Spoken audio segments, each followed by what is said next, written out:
영원한 주님 십자가사 우리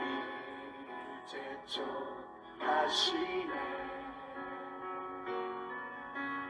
오늘 들고 예루살렘 향해 일어나 너 거침없이 나아가라.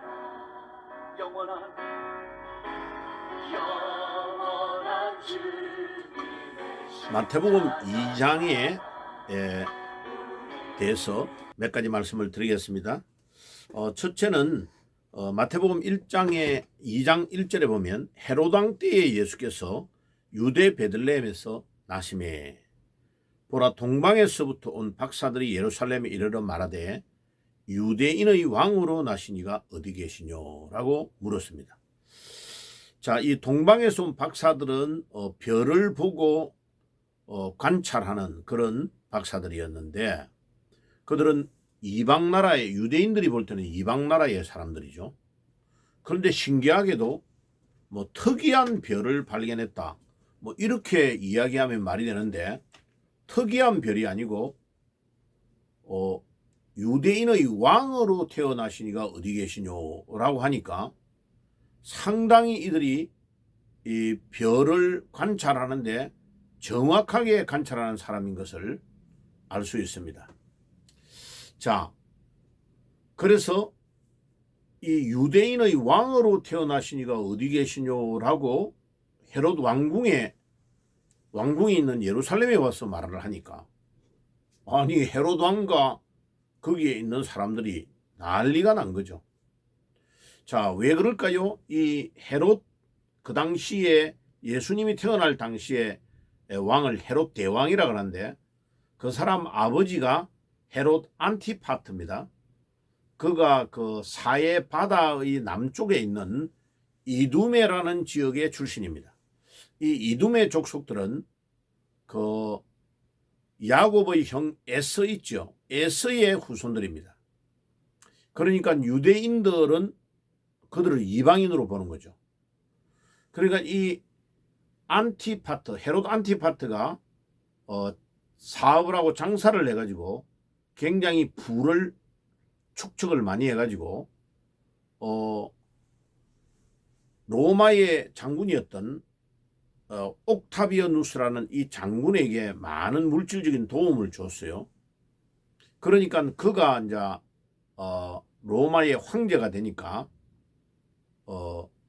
이 헤롯 안티파트에게 초대 유대 총독을 하도록 허락을 해준 겁니다.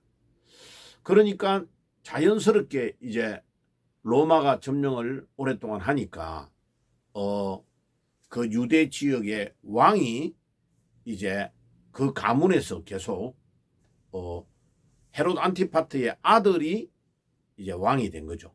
그래가지고 거의 그 가문에서 약 100년 가까이를 유대 나라를, 유대 지역을 통치하게 된 겁니다. 그런데 이 이제 헤롯 대왕은 자기 출신이 이두메 출신이고 정통 유대인이 아니기 때문에 이제 유대인들에게 환심을 얻기 위해서 예루살렘 성전도 막 짓고 그래서 40년 동안 사실은 자기 마음에는 신앙심이나 이런 건 전혀 없고 유대인들에게 환심을 사가지고 자기가 왕 노릇을 하려고 그 대신에 항상 그 유대인들을 경계하고 있었습니다.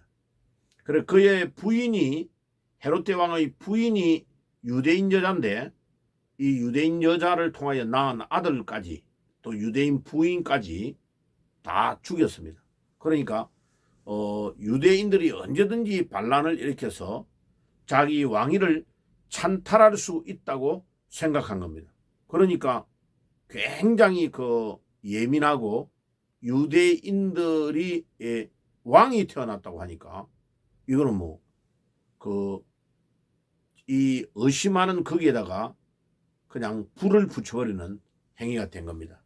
뭐 내일 물론 말씀을 드리겠지만은 뭐 예수님이 태어난 날짜를 기준으로 해서 2살 이하로 죽이는 것도 바로 이와 같은 그 자기의 약점 때문에 굉장한 그 병에 걸려서 있을 정도로 큰 그 장애를 가지고 있은 겁니다. 그러니까 유대인들을 의심하고 반란 기미가 보이면 대학살을 단행하는 거죠. 그래서 우리는 이 이제 헤롯 나중에 분봉왕으로 이제 여러 군데를 나누어서 하는 것까지를 다 계산해서 사람을 이제 구분하기 위해서 아버지는 헤롯 안티파트고 그는 총독으로 있었고 이제 지금 왕은 헤롯 대왕이라고 합니다. 헤롯 대왕. 자, 그 다음에 이제 우리가 알아야 될 것은 이 헤롯 왕이 동방의 쏜 박사가 유대인의 왕으로 태어나시니고 어디 계시냐라고 물으니까 난리가 나가지고 그 예루살렘에 있는 성경 박사님들을 다 모은 겁니다. 대제사장과 서기관들을 모아가지고 유대인의 왕이 어디서 태어난다고 되어 있느냐 물으니까 구약 성경에 미가서 5장 2절에 유대 베들레헴이다라고 기록되어 있는 것을 딱 이야기합니다. 그러니까 왕이 잠깐 찾아보고 말하겠습니다가 아니고 유대인들은 그 구약 성경을 달달 외우고 있기 때문에 딱 말하는 겁니다. 그러니까 이스라엘의 베들레헴이 두 군데입니다. 두 군데. 북쪽에 스불론이라는 지역에 베들레헴이 있고 남쪽에 유대 베들레헴이 있는데 북쪽이 아니고 남쪽 유대 베들레헴에서 탄생된다는 이야기를 딱 한 겁니다.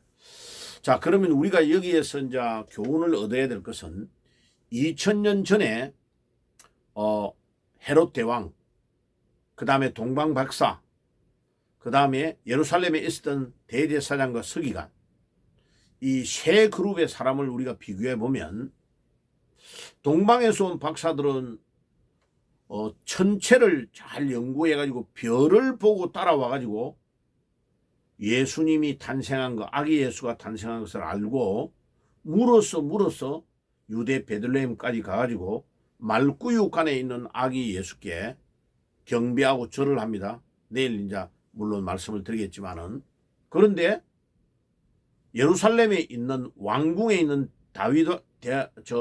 헤롯 대왕도 참석 안 하죠. 첫 번 성탄에. 그 다음에 대제사장인 서기관과 바리새인 이런 사람들도 성경을 지식적으로는 달달 외워서 알고 있지만은 진정한 메시아가 왔다고 동방에서 온 박사들이 아기 예수가 탄생한 것을 이야기를 해도 위치가 어디라는 것은 말을 해줬지, 안내는 해줬지 가보지는 않는 거죠. 그러니까 지금 현대 교인들의 특징이 헤롯 대왕, 자기 정치적으로 자기 입지를 굳히고 왕노릇을 계속하기 위하여 유대인을 한심을 얻기 위하여 예루살렘 성전을 40년 지었던 헤롯왕.